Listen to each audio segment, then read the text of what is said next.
We are definitely seeing a flow of investor appetite into Europe, and I think we'll see the benefits of that, both in terms of fundraising, but also in terms of investment volumes.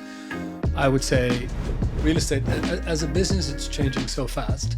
Does it really make sense to try to start your own business? And will you really be able to scale it to where it becomes something that doesn't just give you more stress and less upside? And one thing that we set out to do, particularly when we started CrossPay, was let's try to create an asset management system that in itself becomes a real USP. That will be very difficult for new entrants in the urban logistics market to replicate. But we never go back and just say, oh, you know what, let's just get another 10% of the price because we think this group is desperate.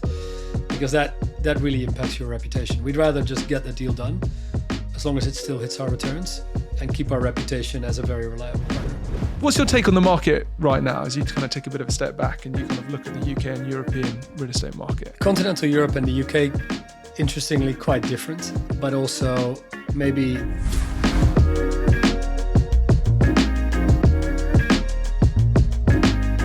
Welcome back to another episode of the People Property Place podcast. Today, I'm joined by Marcus Meijer, founder and chief executive of Mark. So, Marcus, welcome to the podcast. Thank you so much for having me, Matt. And really pleased to be here. Not at all. Well, look, you've got a fascinating background.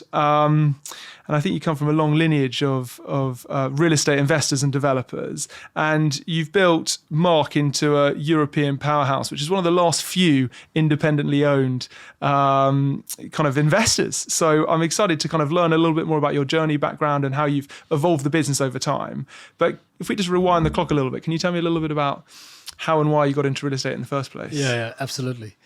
So my, as you said, there's a sort of a long lineage in my ancestry in real estate. So my grandfather from my father's side was really a builder developer after the Second World War. So based in the Netherlands. So there was a lot of real estate to be rebuilt after we got the Germans out. From hospitals to care homes to residential blocks, all of that was sort of needed and had to be rebuilt. And so he had a relatively sizable Dutch-focused real estate construction and development business. And then my father, which was sort of typical at that time, my father started in the family business with his brother and his younger brother as well, and stayed there for about 10 years. And then decided to start his own business because at that time, the oldest son was typically the one who was, regardless of how capable they were, the oldest son was typically the one that was kind of the anointed successor. And my father felt that he was more capable than his brother, which in my judgment he was.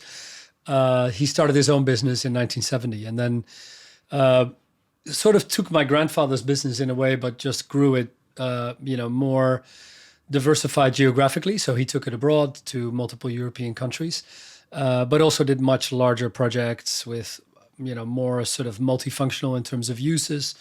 And so obviously with, stops and starts, but ended up having that business basically, which we ended up selling to ABN AMRO back in 2004. Real estate was kind of all around our lives when we were young and we were growing up, from, like we said before, cutting ribbons to laying foundation stones and interviews and things like that. And obviously we also noticed it at home, to be honest. So when times were good, we noticed that the holidays were a little bit more, luxurious. But obviously real estate is a very cyclical business, and back then was probably even more cyclical. And so there were also moments where we had to cut back a little bit. And I think that's a helpful lesson probably for your own sort of future independence and when you have your own family to take care of. So, real estate was always around us. And then my other grandfather from my mother's side was a hotelier, so a hotel operator. He built hotels and operated hotels. So while not purely real estate, it was also very much within the real estate realm. So I think those two together kind of cemented my real estate future. Did you always want to go into real estate, or did you kind of rebel against it and think, actually, I'll go and do something else? It's a really good question. No, I think I had wider interests. So it wasn't like tunnel vision real estate as it since I was young. I think I was always, firstly, I was always interested and intrigued to move beyond the Netherlands, which is a very small country. It's a lovely country and great place to grow up in. But my interest and I think my ambition always reached beyond the Netherlands. And I think directly related to that also reached beyond real estate. But obviously, if you're exposed to sort of a multi-generational family business, there's always sort of that nagging feeling that you want to be a part of that. That's not to say that it always works out, but I certainly always felt that draw to at least have that as a very serious option when sort of my proper start to a career would come into play. You studied law at uni. Was that just to kind of give you some broad breadth of experience? I mean, it's a little bit the civil law system in Europe is a little bit different from the UK and US system. So if you think about, there's basically two university degrees that you can get that give you the broadest sort of base, let's say, for any future career. And one of them is economics, the other one is law. And I decided to do law. But really, like you say, to keep my options open. I never really was convinced that I wanted to go into pure real estate development. Otherwise, I might have chosen engineering or something like that. But I always wanted to, I think, veer more towards the investment side. Yeah. And so law felt like a better sort of starting point for that. As a kid growing up, what kind of kid were you? Well, you have to see it in the context of my siblings as well. So I had two brothers. I had a twin brother and an older brother. And they were definitely not, let's say, fans of studying. And they liked the practice of doing business and making money, but not really learning for it. So it was quite easy in my family for me to be the most studious and the most successful at passing exams. So I was probably the easiest child for my parents in terms of getting through high school and then university. With my brothers, I think, they probably had 90% of the frustration and focus of my parents. So yeah, I was quite an easy child, I think, in terms of sort of how much effort it took for my parents to motivate me. And you speak 6 languages as well? Yeah. But you have to see it in the context of the Netherlands itself, because obviously when I grew up, like most of the television channels and most of the shows that we saw were subtitled in Dutch, but they were either in French or in English or in German. So you very early on, even from like 4 or 5 years old, you get exposed to different languages. And then all your holidays, at least fortunately in my case, are outside the Netherlands. So some people may not have that luxury, but at least we always traveled abroad to France or Spain or Italy. So then again, you get exposed to languages very young. And then it was also, I think, my personal interest to learn. Like, it always intrigued me to be able to speak a lot of languages. So I think I put a bit more effort into it than most people. And I took a gap year because I was quite young when I graduated. So I took a gap year between high school and university, and I basically really focused on languages. So that was English, French, Italian, and Spanish. And that obviously helps, because once you get to uni, it becomes a bit harder. And then once you get a job, it becomes even harder. So yeah, so I was fortunate that I did that at a relatively young age. Your first kind of professional role, right, was at Hines? Yeah, exactly. So that was your kind of route into being a real estate investor and developer. Where were you based and what were you responsible for doing? It was an interesting one. So I knew the people at Hines because my father, in his own real estate business, had a non-executive director who used to be the CFO of Shell Petroleum. And at the time, the pension fund for Shell was essentially overseen and run by the CFO of the bigger company. And he was also a non-executive director at Hines. And previously, one of Hines's biggest, let's say, co-investors in their massive office schemes throughout the US and in Houston was Shell Pension Fund. And so there was a very sort of good relationship, particularly through this guy. His name was Otto Fischer, who my father knew very well, but who also knew Jerry Hines and the whole senior team at Hines very well. So I had a very helpful introduction when I was looking for a job. It was a bit of a strange time for Hines because Hines had just opened a London office. And one of the team members at Hines, a guy called Michael Topham, who ran Europe for many years, had just been sent from Chicago to London to set up that office, I think because he was the only Brit. And so I had the opportunity to basically start in London as the first London employee without any real experience. So But it was super interesting in a way because I got exposure to Michael, to other people from the US team. And after about a year and a half, Jerry Hines moved over from Houston to the London office. And so I had the privilege of working super closely with both Jerry Hines and Michael Topham on a day-to-day basis, which I think was sort of an invaluable exposure for me at that really young sort of age and inexperienced moment in my life. So I think that was, it was sort of the perfect stepping stone, I think, to a real estate career. Yeah, building, I guess, on your childhood and your understanding there, and then actually applying it physically. After 3 years or so, you moved to Goldman Sachs. Yeah. So why and how did that come about? I think the difficulty with Hines at the time was that Hines didn't have dedicated funds or commingled funds for Europe.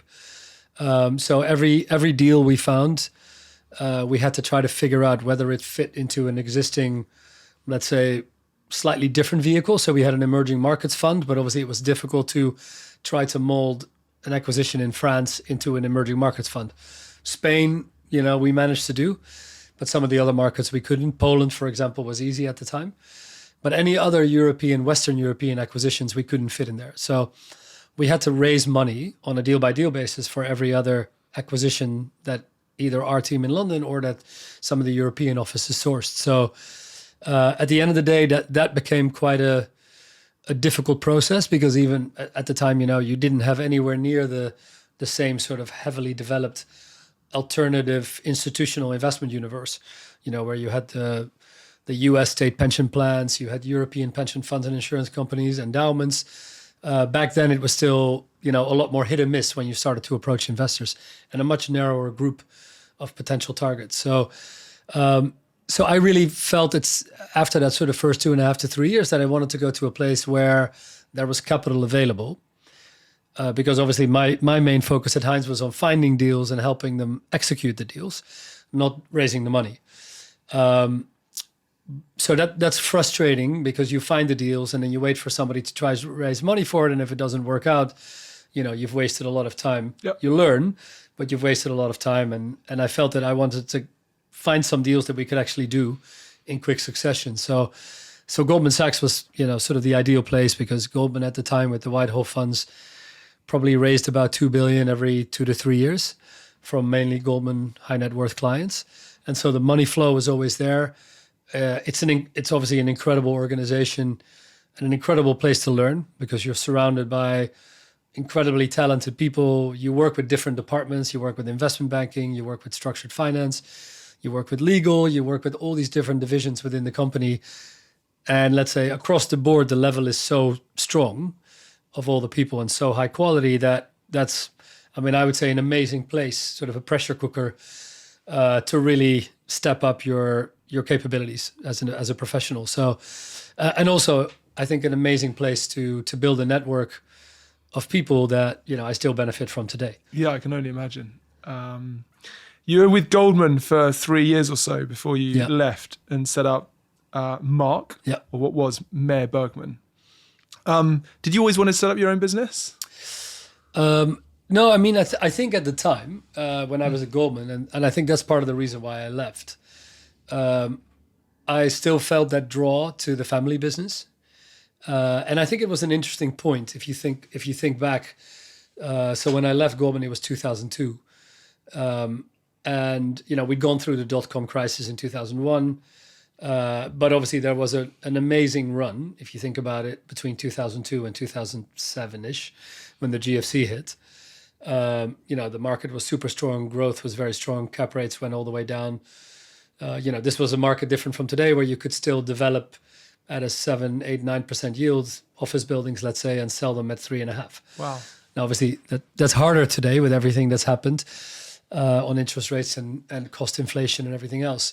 So I think the idea, the position that the family business was in at the time, and I think the benign market conditions, I think, made it that I think I was still very attracted to join my father. And I was really the only one at the time of my siblings who I think was probably suitable for that role to take over. So yeah, that was definitely a big draw. Now, in between, I went to INSEAD for a 1-year MBA. which I think was a little bit, I think it was twofold. I think one, it was to have kind of a year out and to have a really good social time, meet a lot of people from all over the world, which it definitely, managed to do. But I think it was also, I think, with a view to potentially running a business, which I'd never really done before that, to just sort of widen my knowledge base and my spectrum. So learning about totally different types of businesses, different types of, strategies, from marketing and branding to, Jack Welch at GE, to manufacturing businesses. I think all of that I was intellectually really interested in. Yeah. But also I think there were things there that probably would make me a better leader within the family business or any other business that I would create in the future. And I kind of felt like that was the right time out for me to do that. Now then, when I was doing the MBA, right in that period, my father got an offer from a company at the time called Pricoa, which you might be before your time, but it was PGIM? no, it was a subsidiary of the U.S. Prudential. Yeah. Okay. But it morphed into PGIM. Fine. Absolutely. Okay. And they had a strategy which was, debatable, I think, but which worked well for my family business, which was basically to buy European developers. And so PGIM came to my father basically in 2001, so right when I started the MBA, and basically said, we want to buy a European developer, we want to buy your business. Then September 11th hit, and all bets were off. All the US investors and stepped back and sort of said, nothing now. But I think my father starting that process of potentially bringing a majority investor into his business, I think then triggered a discussion with ABN AMRO, which was one of his biggest financing partners, and essentially led to a process which then resulted in ABN AMRO buying his business. And so what happened was I was at INSEAD, and I basically joined his business for an interim period as CFO. My father was still CFO, and I really helped him, supported him on that M&A trade, essentially, to sell the business to ABN AMRO, which ended up closing in November 2004. But the deal was structured in a way where we kept a lot of parts of the business, both in terms of developments, investments, and some operating companies. I can give you a long background behind that, but probably we don't have enough time. And so really most of the period that I spent between selling the business and really starting Mark was spent on working through those assets that we were left with. But the good thing was that allowed us to start Mark, or previously Meijer Bergman, in 2007 without any legacy assets. So we'd sold everything. We basically had a pretty clean slate at the time to be able to go to investors and raise money.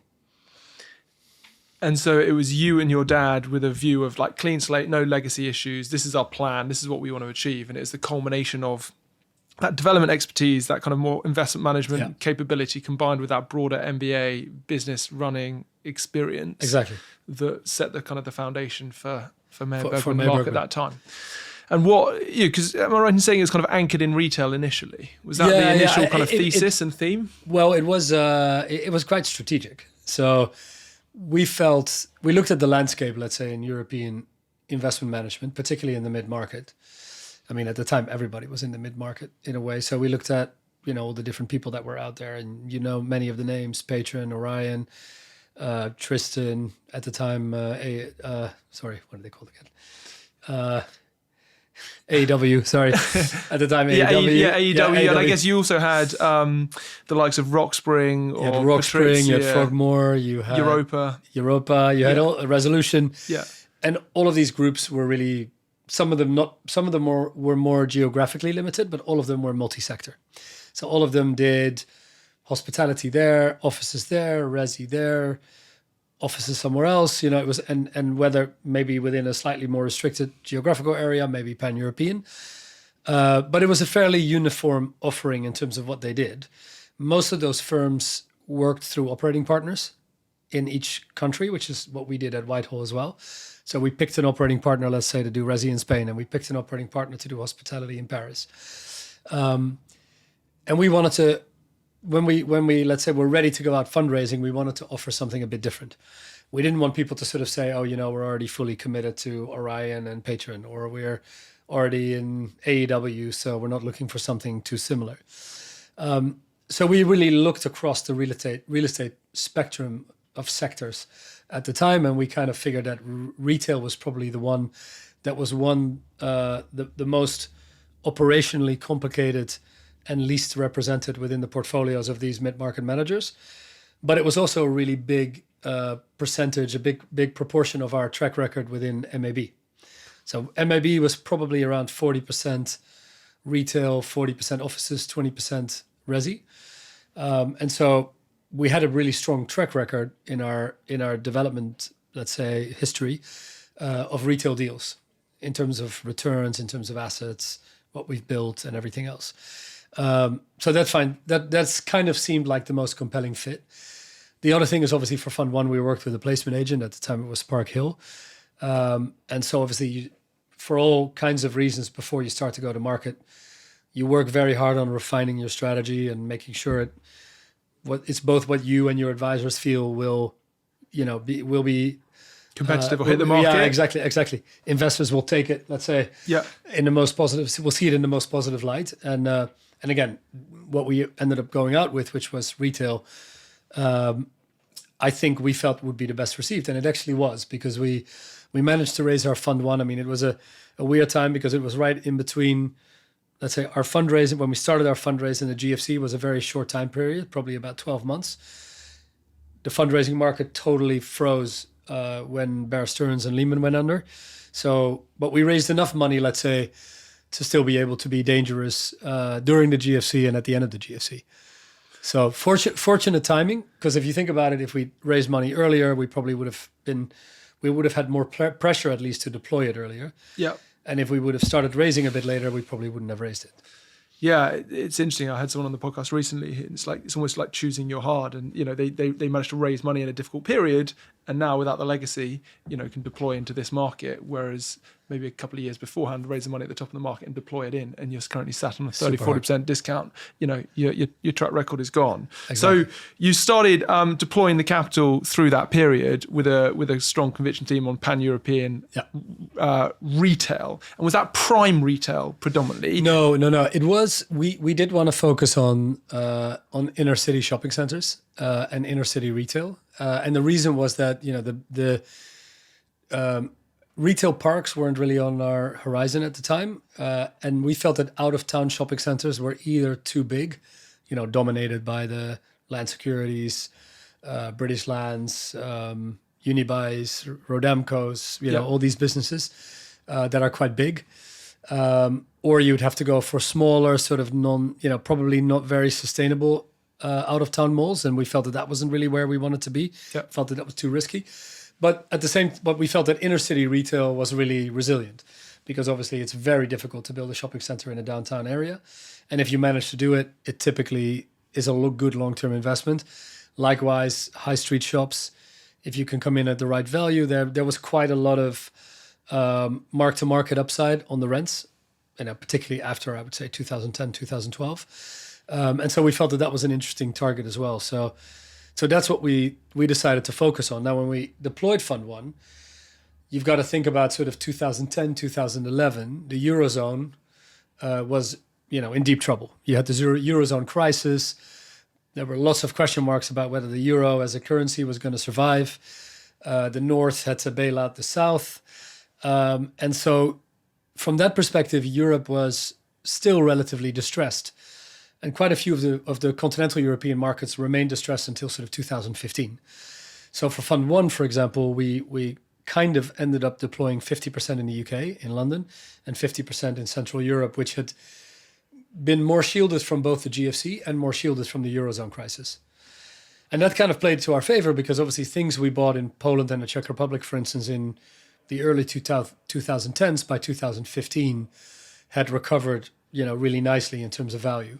Whereas in the Eurozone, a lot of potential investments would have probably flatlined until 2015. And in the UK, the same thing. The UK probably, sort of behind the US is always the country that corrects the quickest within a crisis, but then also bounces back the quickest before the rest of continental Europe does. So Fund 1 was kind of split between London and Central Europe.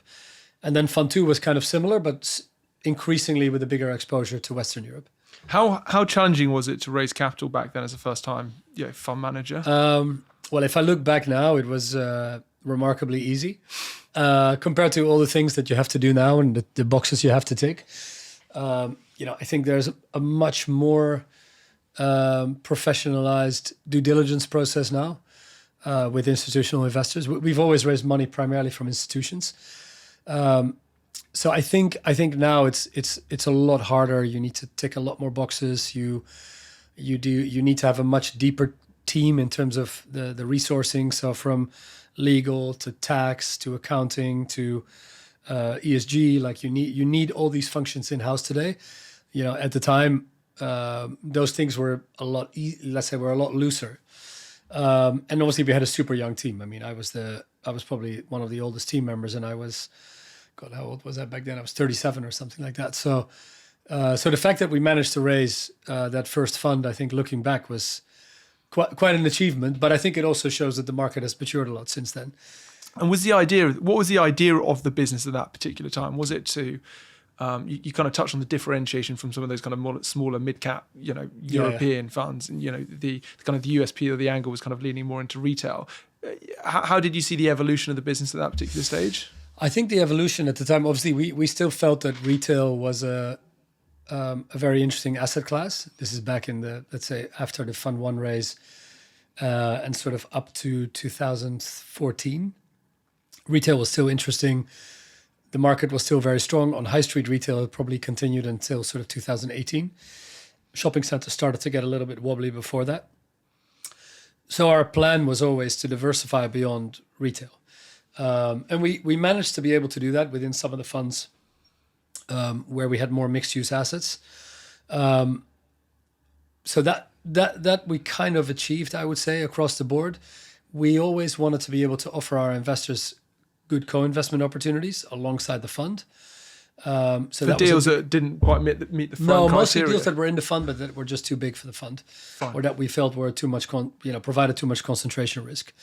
Not so much because we never had a massive team, so there wasn't a huge amount of bandwidth, let's say, to do totally separate co-invests. So typically, we felt it was kind of a win-win to have investors in the fund, but also offer those investors co-invest opportunities, usually together with the fund. Yeah. But I would say that towards 2014, we started to feel that retail was getting harder, and I think it's a well researched fact.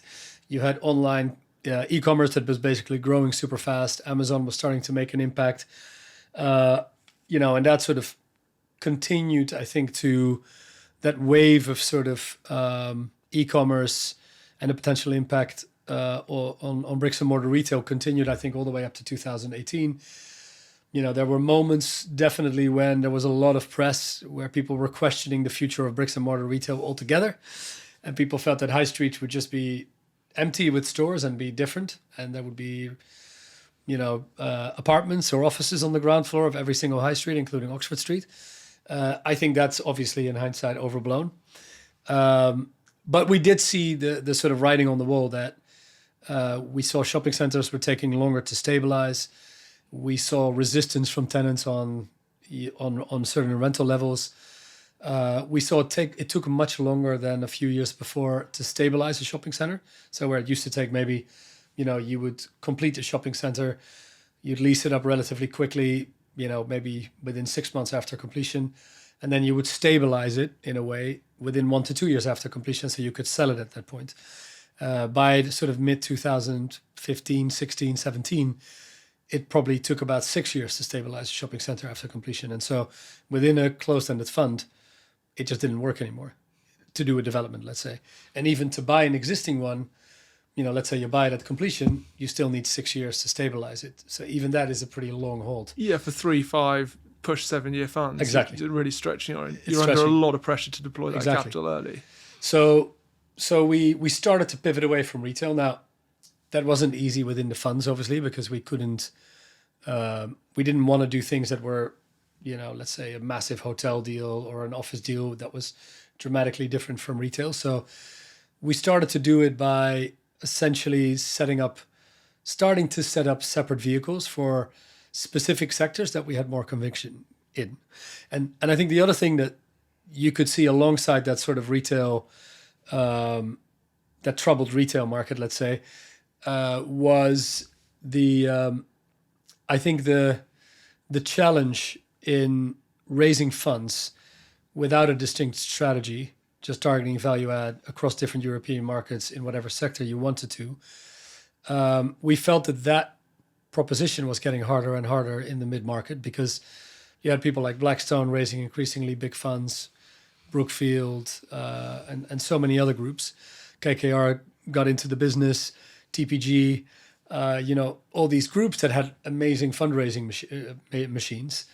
And so we felt that increasingly, partially because of the retail impact and partially because I think just raising pan-European funds became harder, we felt that we needed to, let's say, be more specialized in terms of what we could offer our investors as a sector that we felt we had real conviction in.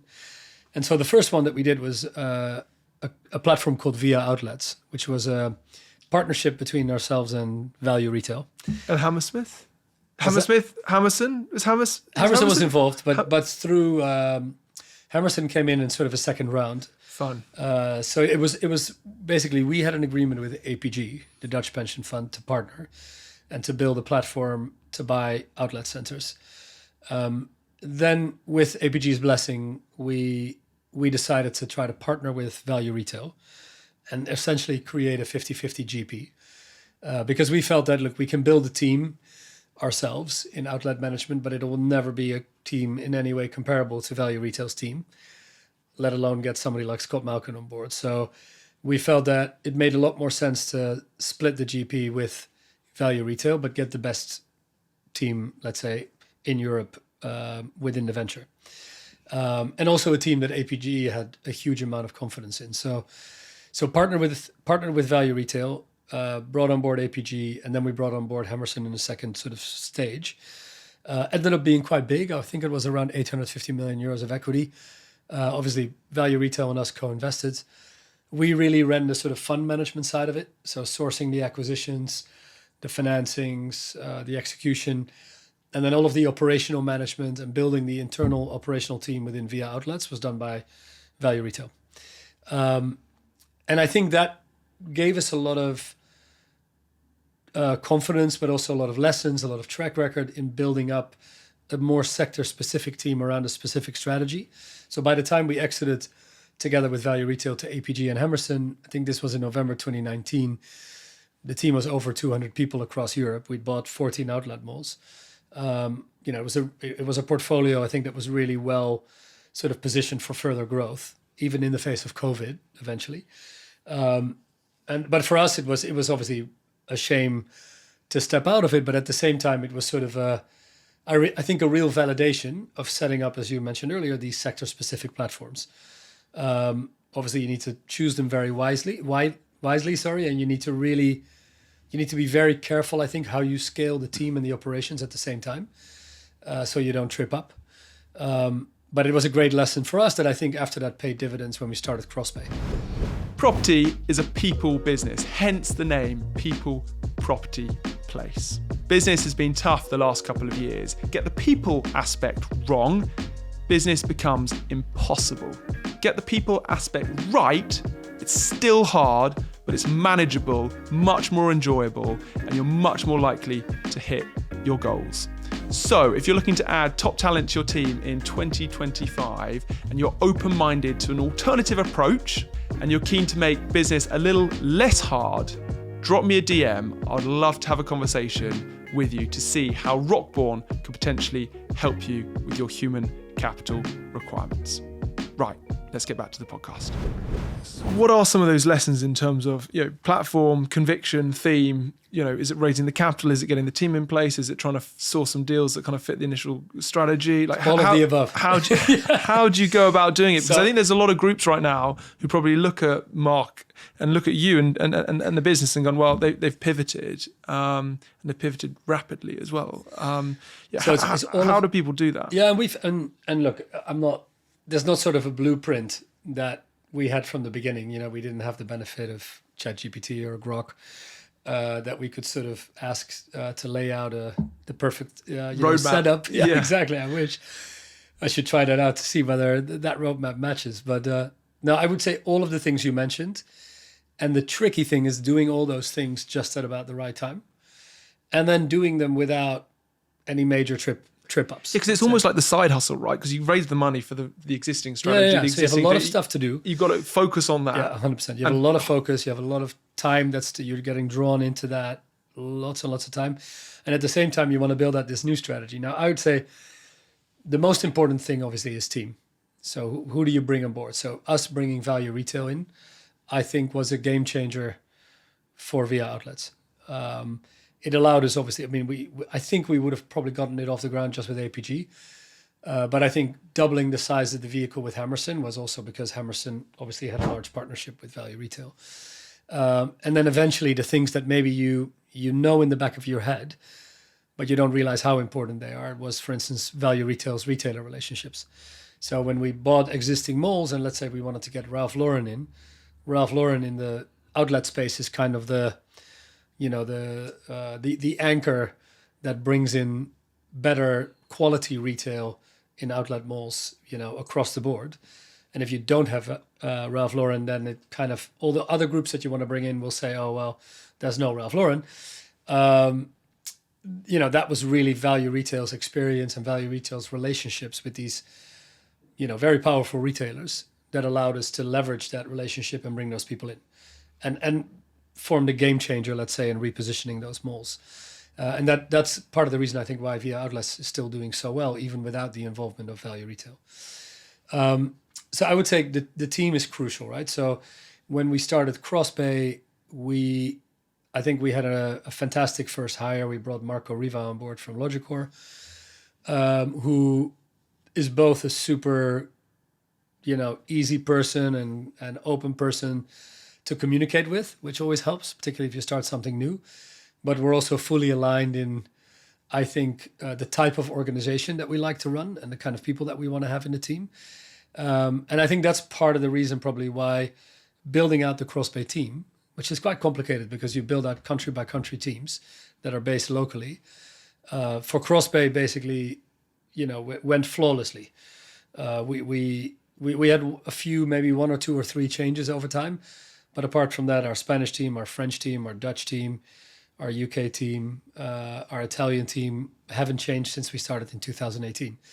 And you can imagine if one team is the wrong person or the wrong team and it doesn't work out, unfortunately with these strategies, it could take 2 years before you really figure that out. I mean, after 1 year, you get annoyed. After 2 years, maybe you have to cut it and basically say, look, we got to replace this team. Then it might take you another 6 to 12 months to get a new team in place, and now you've lost 3 years. And with CrossBay, one especially, it was all about deploying the capital we raised as quickly as possible between 2018 and 2022. So had there been major issues with that team building, it probably would have set us back massively in our ability to deploy. And so, I think picking your teams the right way, making sure that you have people at the top that have that look the same direction, have the same sort of ambition and culture, I think that's super important. Because then you bring the right people on board, and those people don't feel like they're getting mixed messages and they get nervous. So everybody within CrossBay, for example, it was really the same within Value Retail, within Via Outlets.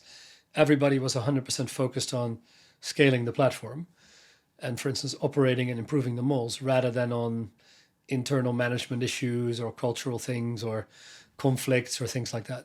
And was it essential that you build the in-country teams rather than work with local operating partners? Yeah, 100%. Because I think because at the time there weren't really local operating partners that were established entities. It's changing a little bit now. Now you've got some groups in Spain, you've got 1 or 2 groups in France. So it's starting a little bit, but at the time there weren't really urban logistics focused local groups.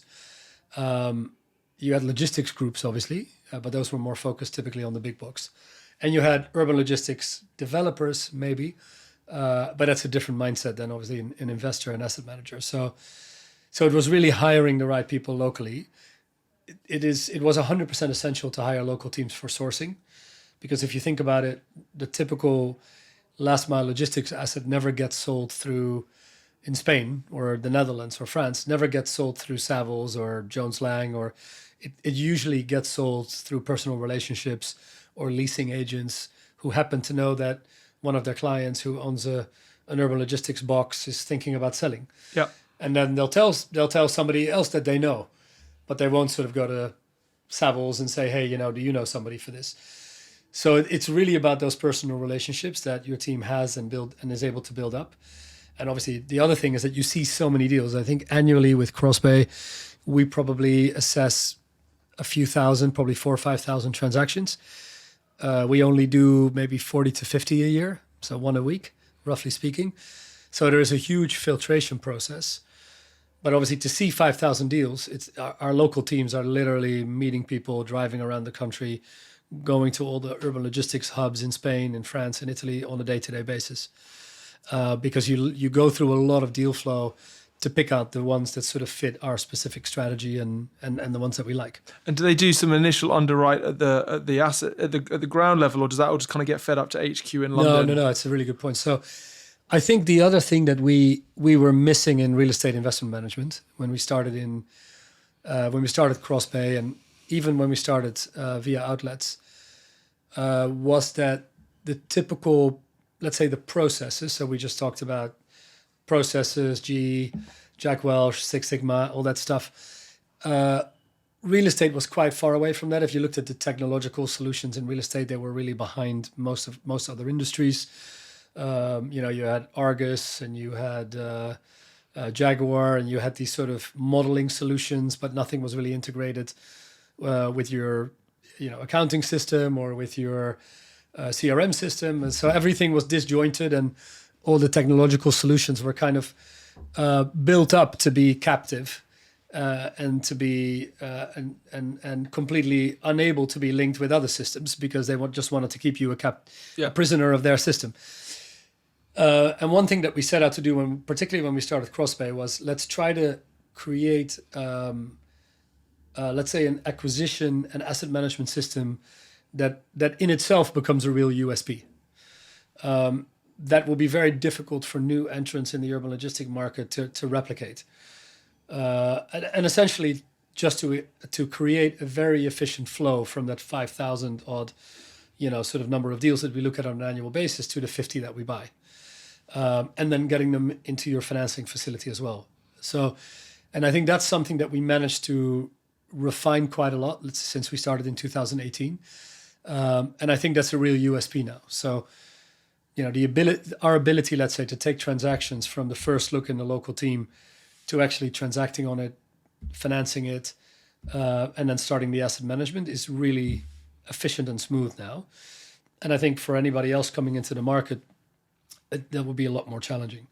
And also the decision-making systems, for instance, that we've set up. So obviously, we don't have to go through a committee that only meets once a month, because we would lose like 90% of the deals. So we have to be able to do our committee basically at 24-hour notice. Sometimes we have to have enough rigor in our underwriting process that our CrossBay team can sign LOIs without having to go through investment committee, because that gives us the ability, let's say, to be much more quickly. So if our team is in Spain and they say, look, there's a deal here that we need to secure exclusivity on within 24 hours, they can do that. But it's only because we have such a rigorous underwriting system and sort of assessment system for each deal that we know that there's not going to be any major surprises. They haven't signed an LOI on something that we're all very surprised. So it keeps the reputational risk, and it keeps all the process and tick boxes all squared away, so people see you as a trusted because to partner. your point, with these deals, it's really about being the most reliable buyer. That's really what helps you get more and more deal flow. So you want the local owner or the local agent to be able to say, oh, let's just take it to CrossBay, because these guys are, they're there. They'll give us a very quick answer whether they like it or not. They'll give us a very quick yay or nay on the price. And if we agree with them, they'll close super quickly. If we need them to close within 2 weeks, they can close within 2 weeks. That's probably not much more quickly than that, but let's say we can do that. It's never subject to financing. We never retrade unless obviously there is a good reason to retrade, but we never go back and just say, oh, you know what, let's just get another 10% of the price because we think this group is desperate, because that really impacts your reputation. We'd rather just get the deal done as long as it still hits our returns and keep our reputation as a very reliable partner. How do you assess, in-country risk and diversification? Do you kind of allocate 20% to France and 15% to Spain? It's a very good. How do you manage that in a fast-moving? It's a really good guess. I think, firstly, urban logistics is it's more about urban logistics hubs than just having a city or a region, right? So, in Spain, for example, our biggest focus is probably Barcelona, some parts of Madrid, as long as it's sort of within the as close as possible to the city center. In Italy, for instance, it's mainly Milan and Rome. In France, it's mainly Île-de-France, but we would look, for instance, at places like Marseille as well.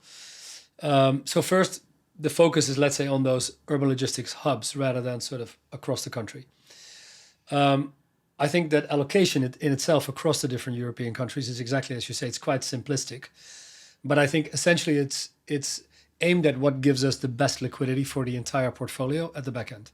So now, once we're fully invested, what will a global sovereign wealth fund, a large pension fund, a Prologis, what will those people sort of consider the best portfolio mix? And very logically, you would say, well, it's probably the biggest concentration, let's say on a country-by-country basis, to the UK, France, and Germany, just because they're the biggest economies and has the most liquidity. So typically we would say 20% UK, 20% France, 20% Germany.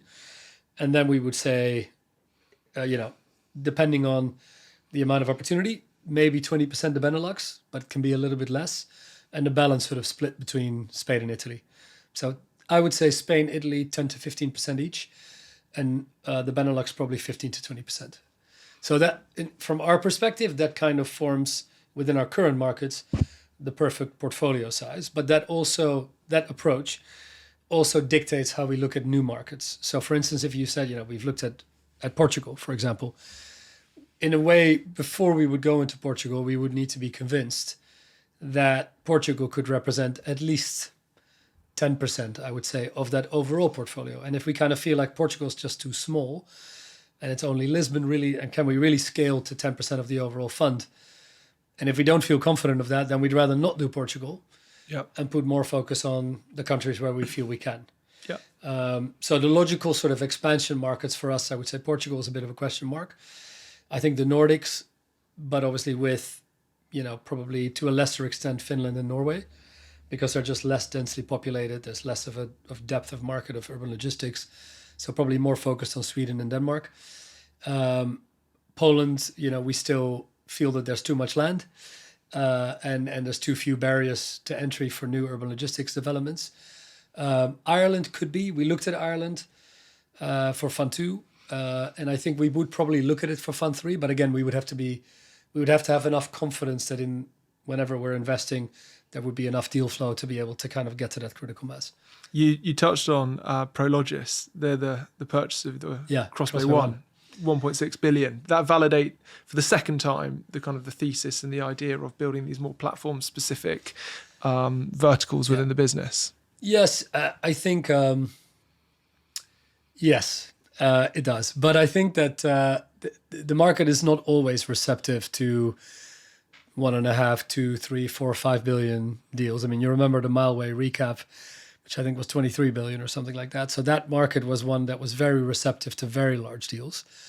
Right now, the market's less receptive to that just because there's not much core money out there yet. And interest rates in the UK, at least, are still relatively elevated. Still geopolitical risk, all the reasons that we all know about the tariffs.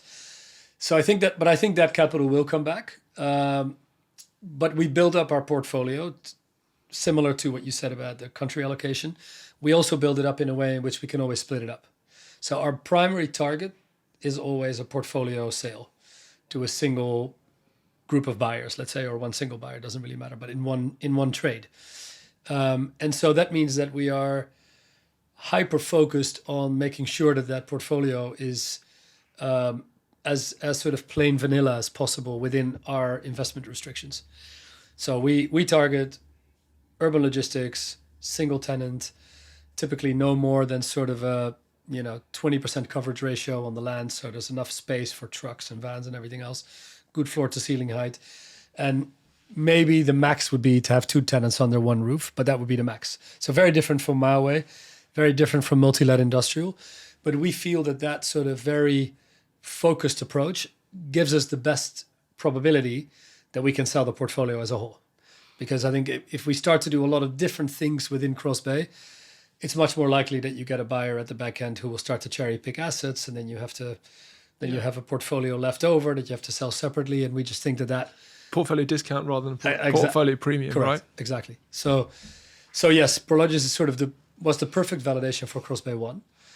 I think we've improved quite a bit. So I think if you look across Cross Bay 2, I think generally the portfolio that we've been able to build up is even higher quality than Cross Bay 1. I think it's also a slightly better country allocation. And the reason for that is when we started Cross Bay 1, we started off in Italy and Spain. And so we had to sort of right size those countries with the rest of Europe later on. Now I think we've been able to fire on all cylinders in a way in terms of our investment capability across Europe, all at the same time. So it's we haven't had to make that much adjustment on our exposure to different countries while we were investing. So that helps a little bit. So I think portfolio from that side, I think, is better quality on a deal by deal basis. It's a better allocation across Europe. So obviously we learned a lot from the Prologis transaction as well that I think we've taken in our stride sort of for Cross Bay 2. So in terms of the business now, do you kind of see Mark as like the kind of the top co, and then you have these various different strands or platforms underneath it? Yeah. Talk to me about the other parts of the business. So we still have quite a large activity in urban mixed-use destinations. We think that's still a very interesting market. Obviously, there's a lot of discussion about obsolete offices and obsolete retail as well to an extent. I think both on offices and on retail, rents are starting to bottom out. And so you can start to see opportunities now where you can come into a retail or mixed-use property, come into an office property, and start to grow your rents again at a relatively reasonable level. Nothing too crazy. But I think generally speaking now, when we lease space, we kind of feel that, there is a floor now that we can lease off of, that we can probably slowly index from. But inflation, probably not much more than that. So that gives us much more comfort on the investment side. So I think urban mixed use is starting to get more interesting again from an investment perspective. Now I think it's still difficult from a money raising perspective. I think for investors out there, it's still very much beds and sheds and data centers. So urban mixed use, we now still manage a lot of urban mixed use, both for our own funds, but also for third parties. And we'll continue to do that, and we'd like to do more of that. So third-party management? Third-party asset management, but more structured as an investment manager than as an asset manager. And why is that?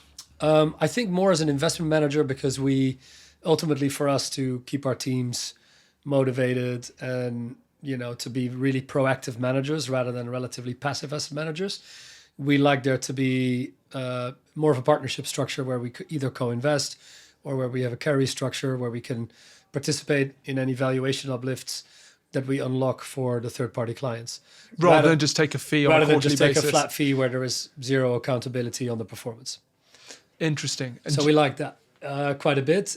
We also have this sort of quite sizable and proven retail mixed-use team that we don't really want to lose.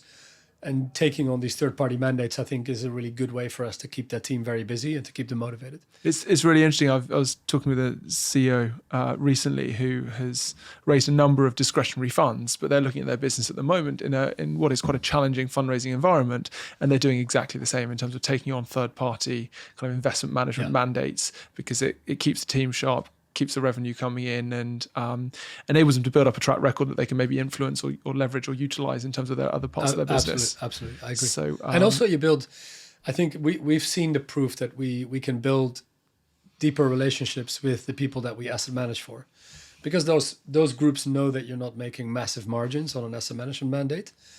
But I think if you still deliver a service, let's say, that is significantly better than a sort of purely fixed fee based asset manager, I think that you can build out, and we've seen the proof of that in different parts of our portfolio where we can build out these relationships with these third-party clients for them to invest in other vehicles. And so there's a direct benefit there as well. Now, that might not be the case with every client, but we've definitely already seen some positive, so let's say, impact. And so the retail teams you touched on, I know you've got a project in Monaco, but you've also got the Whiteley as well. What can you tell me about those particular schemes? Yeah, so those were legacy investments in our previous funds. I think they were both incredibly sort of inspiring developments to work on. I mean, I worked on Whiteley since 2013, which seems like, a lifetime ago. Monaco a bit quicker, was 2016. But yeah, they're sort of unique projects to work on, I would say. I mean, Whiteley's, we worked very closely with Foster and Partners through the whole design and architecture process. Then we worked very much with Fincetta and Valuran to do all of the residential fit out, sales, everything. Obviously, complex project from a planning perspective, very complex from a financing perspective and construction delivery. But it's now virtually finished. We brought Six Senses on board as the hotel operator. And Monaco, totally different market, but that was essentially an infrastructure project where we reclaimed 6 hectares of land with local partners, and then built almost 105,000 square meters of resi and retail space on top. So yeah, fascinating projects. I think, probably ones that, are very difficult typically to fit within a closed-ended fund, just because of the uncertainties of timing and all the things that have happened in the last couple of years between COVID, interest rates, et cetera, construction costs, planning. But no, absolutely amazing projects to work on, and an amazing project to deliver them to sort of what they mean in London and in Monaco today. What's your take on the market right now as you kind of take a bit of a step back and you kind of look at the UK and European real estate market? How do you see it? So I think continental Europe and the UK, interestingly, quite different, but also maybe counterintuitively different. So Europe, obviously, interest rates are at 2%. So they came down, quite heavily again, much closer to not at the zero or negative where we were during COVID, but, at levels where I think you are starting to see slow sort of sprouts of core capital coming back. So we've actually seen relatively strong investor appetite in France and particularly in Paris through the last 2 years, but I think you definitely see it picking up a little bit. Cap rates that are getting paid are lower, even in London, for prime assets. You're starting to see some movement on some big box logistics portfolios very slowly, but it's coming. So I think in continental Europe, I think deal flow will gradually pick up. I think, again, getting certainty on particularly on the geopolitical side between Ukraine and the tariffs and even Israel, Iran in a way, like the more visibility people get there of some stability, I think the quicker that capital will come back. And obviously nobody has the crystal ball on that, so we remain hopeful. The UK a little bit different. I think the UK, interestingly enough, for us at least in logistics, for instance, is showing a more dynamic investor market. So we're seeing more deal flow. Also, interestingly, pricing coming in more in terms of cap rates than in continental Europe, where interest rates are much lower. So I think the typical sort of standardized response of Europe and the UK to any crisis or cyclical event is just playing out again, where the UK bounces back the quickest. There's more capital on the sidelines moving back in. There's more dynamic around new sales processes for deals. In Europe, that's just slower. And it's particularly slower as you go from north to south. So Southern Europe moved much, much more slowly when interest rates went up. Prices adjusted down much more slowly, but they're also adjusting up much more slowly. In Northern Europe, a little bit quicker, and in the UK, much quicker. What we also see, and we hear this directly from institutional investors that we're speaking with. There is definitely a pivot away from the US to Europe. Some people say, look, we're not going to invest in the US for the time being until we get a bit more visibility on policy there and stability. But I would say more people are saying, look, we're still investing in the US, but we're probably refocusing on Europe a bit more now than we were 6 months ago. That might change again when some of the tariff turmoil is resolved. But I don't even think it's just related to the tariffs. I think it's more related to the unpredictability of the current administration. And I think that's what's sort of driving people more towards perceived stability in Europe, which is probably the reality in Europe, because obviously, there is political change in Europe, but it's never very extreme. And there's always coalitions of multiple parties that keep everything pretty steady. And so we are definitely seeing a flow of investor appetite into Europe. And I think we'll see the benefits of that, both in terms of fundraising, but also in terms of investment volumes, I would say, in the next 12 to 18 months. Yeah, I've heard that Canadian investors that are coming through and shifting that capital into the UK and European markets. So we were on a trip in Asia about 2 weeks ago, both Japan and Singapore, and it was definitely the same narrative. European investors, I think, are more sort of slowing down US allocations and probably concentrating a bit more on Europe, at least for the foreseeable 12 to 18 months. So, and I think that will benefit the European market, both in terms of fundraising and in terms of just the capital markets. Have you had to shift, you touched on the Asia piece, have you had to shift in terms of your focus in terms of raising new capital? Yeah, 100%. I think there was, sorry, it's my wife, timing. I think we've definitely, we saw a big shift, because when interest rates started to shoot up in 2020, late 2022, 2023, US investors basically didn't consider Europe at all. And I think it was, there were multiple reasons. One is, I think they were licking their wounds a little bit on, denominator effect and difficult investments across their portfolios, whether it was Europe or the US. I think as you sort of, went through 2023 and 2024, they saw more, on a relative basis, more attractive opportunities in the US than in Europe. So it was kind of like, why would we spend a lot of time on Europe? The market's still difficult there. Europe, on a relative basis, needs to be more attractive for us than the US to go all the way there with the risk premium and currency and everything else. So essentially, the US was closed for us in 2023, 2024, and most of 2025. We've seen a slight opening up, I think, over the last sort of 6 to 9 months, where we're seeing US investors again. We're meeting with them again, but I think it's still early days. And so our focus for CrossBay 2, for instance, pivoted very much to be more focused on Europe and Asia. And I think Asia, primarily Japan. And I think the reason is that a lot of the Asian investors, other than a GIC or a Temasek or HKMA, but a lot of the Asian investors didn't have large legacy portfolios in alternatives and in real estate. And so I think that they kind of could come at it with a relatively clean slate and make a relatively sort of blue sky decision on where they wanted to invest and what markets they felt most comfortable in. And so I think for us, particularly with the cross-based strategy, for example, that's been a super fertile market to raise money, because I think it kind of ticks all the boxes from their perspective, like the shortage of urban logistics supply, the steady demand, the difficulty to build new product, the track record of CrossBay 1. So all of those things kind of, I think, made that a really good place for us to raise money.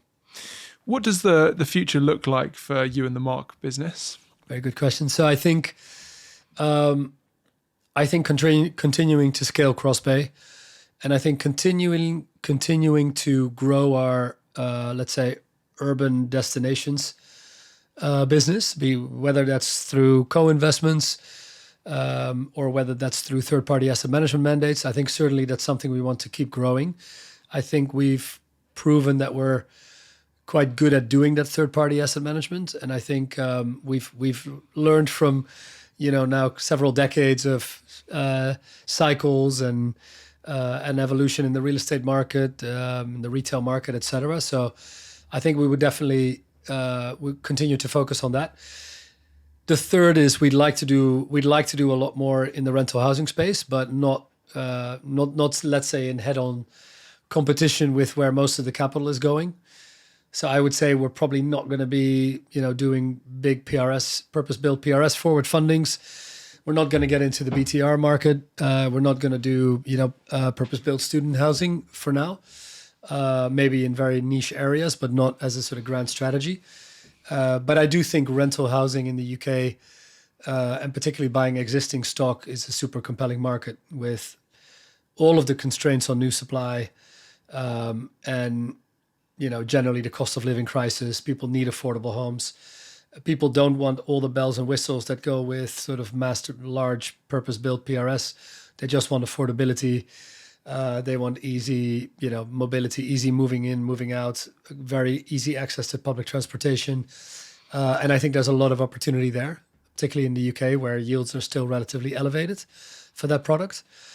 The other market that we really like, and we've got our first deal sort of secured, but it's still a bit early days, is in data centers. I think there's a huge data center opportunity, and I think particularly in Europe, where on the face of it, it looks much more complicated than the US, with massive, power limitations, planning limitations, all these kinds of things. And then that's even aside from the cultural differences, the various countries, etc.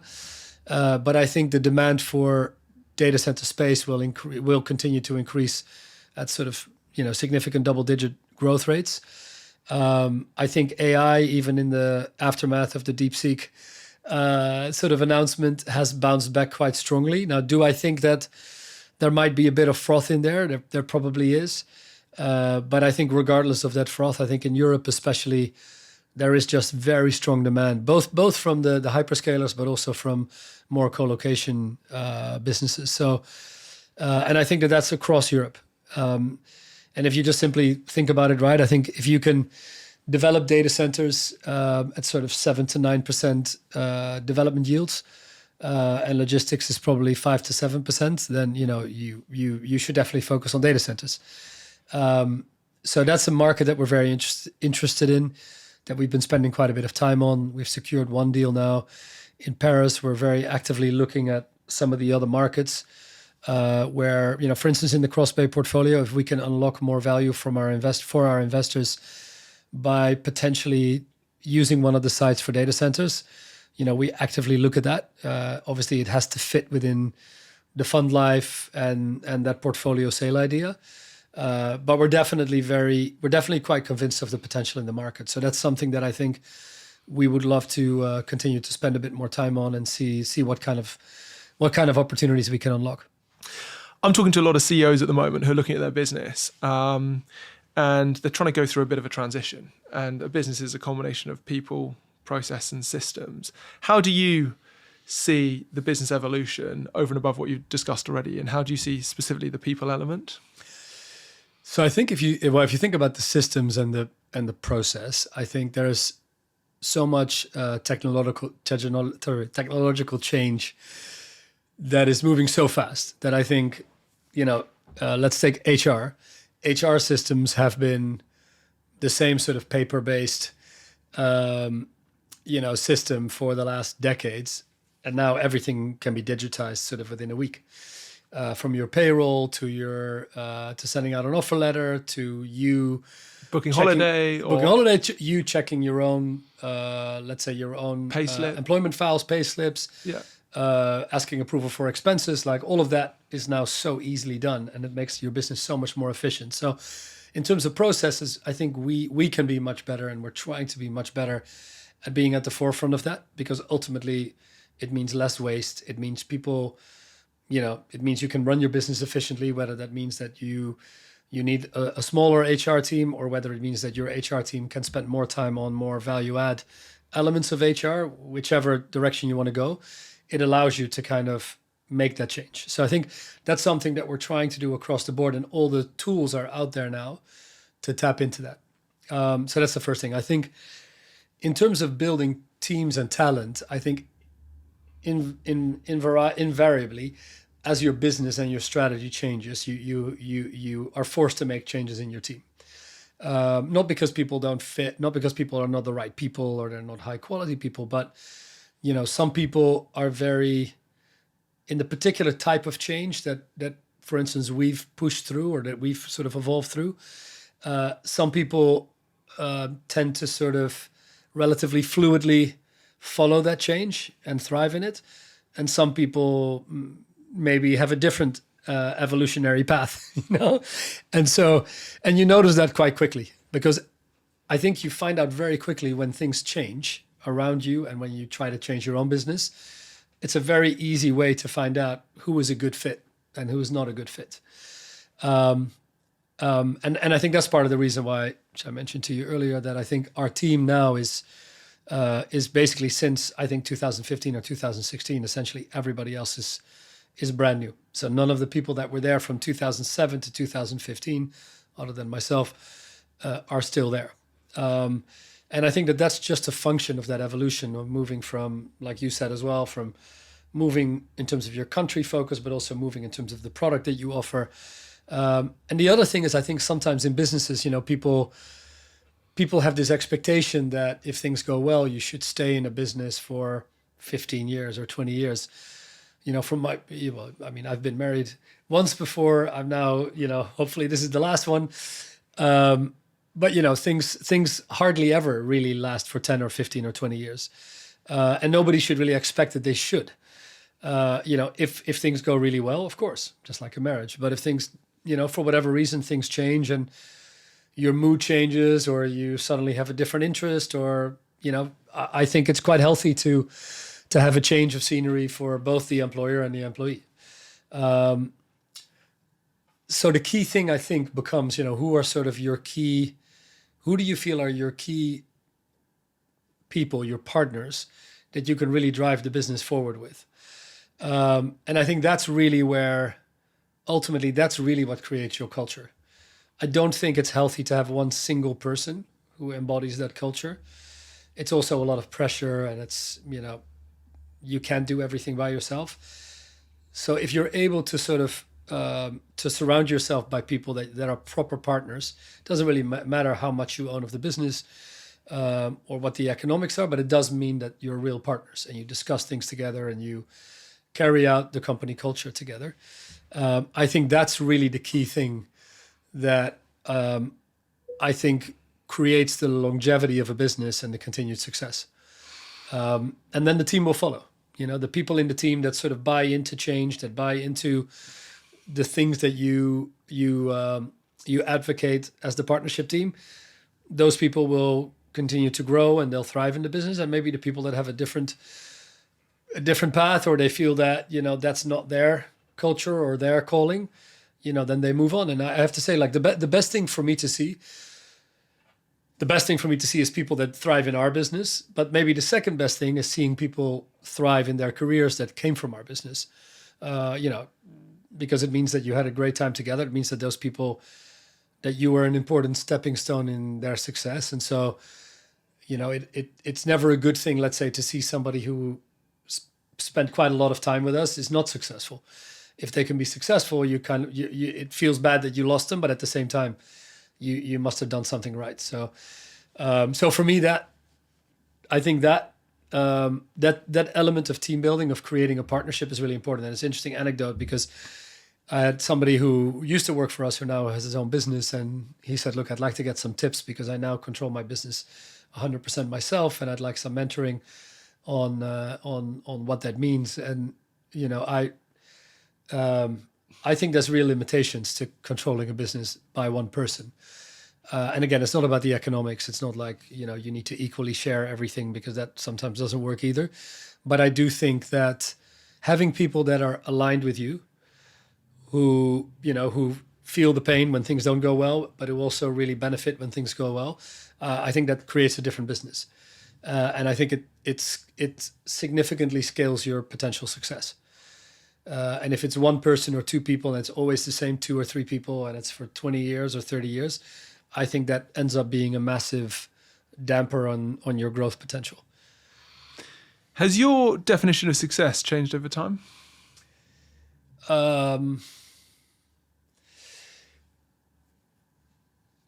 God, it's a good question. I should have thought about that before.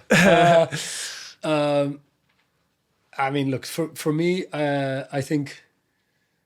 Or what are you motivated, or what are you driven by? Yeah. No, I think ultimately the thing that really motivates me is building a business that has longevity.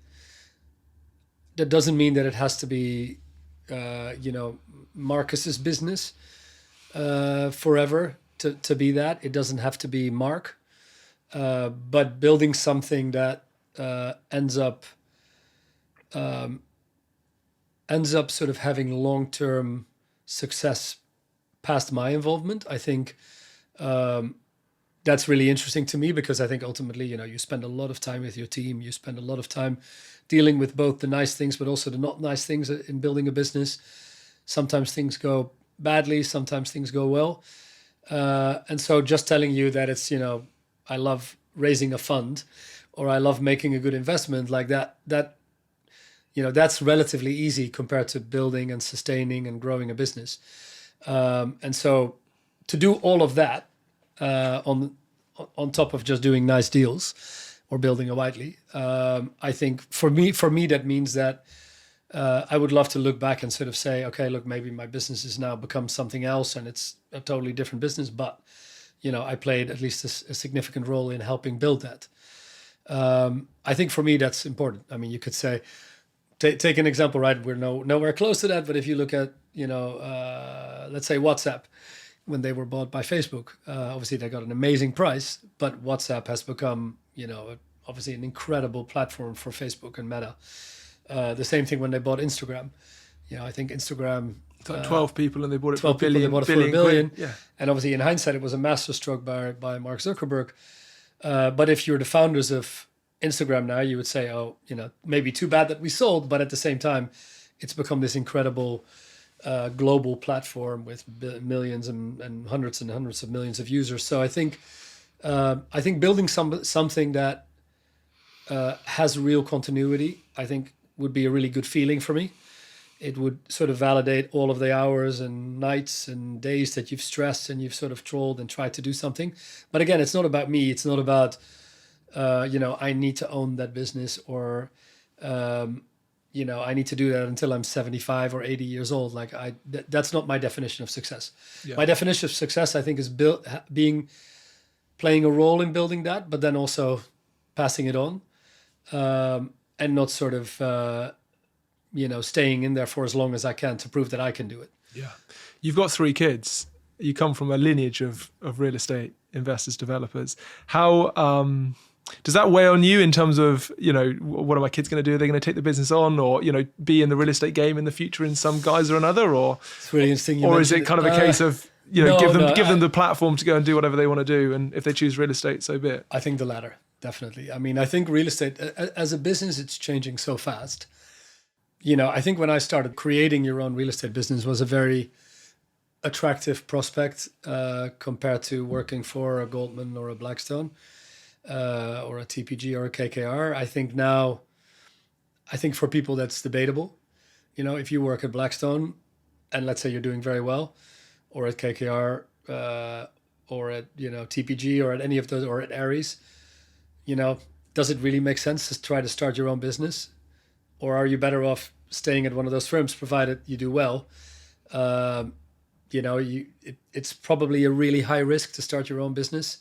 Yeah. And will you really be able to scale it to where it becomes something that, doesn't just give you more stress and less upside? So that's the challenge I think that a lot of people have today that would start a new business in real estate investment management. Unless you can find a niche where you can really make it your own, and create something that's really hard to replicate. I think it's a tough space. So I wouldn't push my kids to start, let's say, a pan-European investment manager, unless they had some very sort of compelling angle where they could, build something that could really scale much more quickly than the incumbents. Yeah. But I think that's getting harder because more and more of the capital is getting siphoned up by the big groups. And so you continue to have to differentiate yourself and offer more attractive product. It gets harder and harder for smaller mid-market groups or let's say emerging managers to build up the size of team that you need to have to just make it through the institutional due diligence to raise money. Yeah, it's the regulatory piece. It's the regulatory piece. It's so expensive, right? So you used to be able to probably set up a fund manager for, a couple of £1 million. Now it's probably more like £15 million at least. to start something with a bit of size, and then obviously you still don't have guarantee of success. So for my kids, I think I would be more in the second option that you mentioned, where I would like them to get a real breadth of experience and sort of decide for themselves what they would really like to do and what they're passionate about. For anyone that's been to the Mark office, can't or won't help but notice the artwork that adorns the floor. Yeah. Your mother had a love of art, if I'm not mistaken. Yeah. Has that influenced you? It definitely triggered my interest in art. I do think art really speaks with me. Let's say I love learning more about art, learning more about specific artists, building a collection. All of these things I think are really nice, and I think it's also nice, aside from your kids and your sports and your work, to have something else that you can kind of spend time on and sort of expand your interest in and learn about.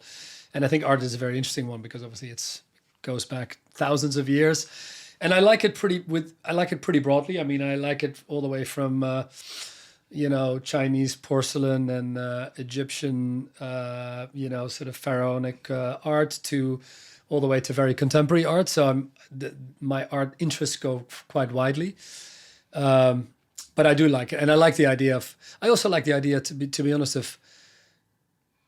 I think for multiple reasons. I think one is for your kids, like to be exposed to art and to learn about art without just having to go to a museum, but being able to speak with their parents about it and be exposed to it.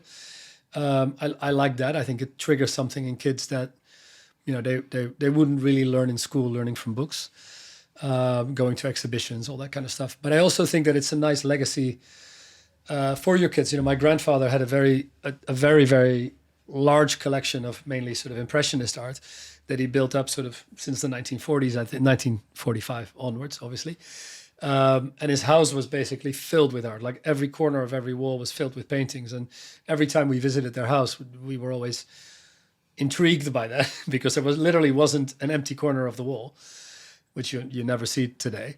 But it definitely triggered our interest. And I think when my grandfather died, because nothing had been planned or arranged for his sort of eventual demise, the art collection sort of all got split up and ripped apart. And I do think it's a very nice family legacy as well. I think to be able to build up an art collection, and then whether you leave it to your children or whether you leave it to a museum or whether you leave it to a foundation, I like that idea of sort of, again, of continuity, and rather than just sort of saying, okay, guys, this is my last breath and I'll transfer you all some money and, over to you. So, but yeah, no, I like, let's say, that intellectual curiosity of learning more about something that's not business or your day-to-day trolls with your family. I like that. It's that release. Well, look, Marcus, as we draw to a close, the question I ask everyone on the podcast is, if I give you £500 million worth of capital, who are the people, what property, and which place would you look to deploy that capital? Who are the people? I mean, I would probably put some money with one of the really big managers that has a really fantastic track record. And since I hired James Sapala when he came to Goldman, I'd probably put it with James. But I think in a more direct sense, I would probably continue to invest in urban logistics. Obviously, we put quite a lot of team co-invest alongside our funds. And I think that remains a very compelling investment opportunity across Europe and the US.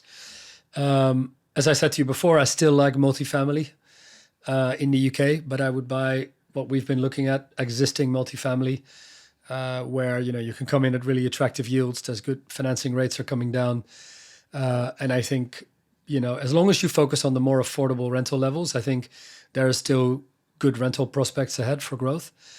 And the other sector that I mentioned to you, which I really like, is data centers. So I would definitely focus on that, but I think to make it something that's not too, if you focus on hyperscalers in Europe, it's really hard work. It is possible, but let's say it takes you 5 years. Let's say not in every case, but it can take you up to 5-6 years to get visibility on power and planning. And I think that's just too long for money to wait. to get a black or white answer. So I would focus more on smaller data centers, let's say upwards of 20 megawatts, closer to large regional cities or capital cities, but where you can move much more quickly. And I think there's real scope there to build up a pretty attractive portfolio across Europe. Those would be mine within the real estate space. Well, Marcus, look, you've got a fascinating background, amazing career, and you lead one of the last few remaining independent mid-cap European fund management businesses. So thank you so much for coming and being so open, honest, candid, and sharing some of the lessons, views, and opinions throughout your incredible career. And I'm excited to see what you and the team go on to do in this next chapter. Thank you, Matthew. Thanks for having me. Hey, quick one from me. If you enjoyed this conversation, do me a favor and share it with a friend or colleague that you think would get value from this conversation. It would mean the world and help grow the People Property Place podcast. Thank you so much.